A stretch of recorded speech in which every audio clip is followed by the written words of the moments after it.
if you want to create an AI wallpaper on your Motorola smartphone, first we can go to Settings. Over here in Settings, we can scroll down a little bit and search for Personalize. Once you go there, you can tap on the lock screen wallpaper over here. And then, if your Motorola can generate AI wallpapers, then you should be able to find Image Studio. If you don't have that option, then unfortunately you cannot do this on your phone, at least not in the settings. So we can go over here, we can tap on Create an Image. Most likely you need to have a Motorola account or a Lenovo account or something like that to be able to generate a wallpaper.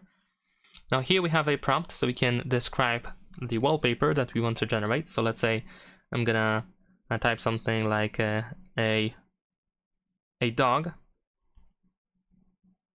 in a fantasy forest with yellow trees. Why not? Now over here we have the aspect ratio, and since we want to generate it for the wallpaper, then we can choose portrait. Let's actually hide the keyboard, and then we have different styles. And well, I'm gonna actually use fantasy in this case. Of course, you can use any of them as you wish to, but I'm gonna just choose the fantasy, and you can tap on generate an image. And now we just have to wait for the results, which shouldn't take so long to generate. And there we go. You can of course redo in case you don't like the results. If you tap over here, you can regenerate the wallpaper, and hopefully you can get better results if you are not satisfied with the current one. Here we go.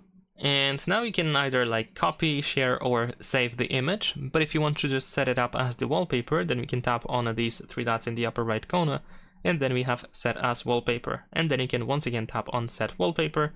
You can choose if you wanted to set it on the lock screen or home screen or both, and then we can set it up just like that. There we go. That's pretty much it. Leave a like and subscribe.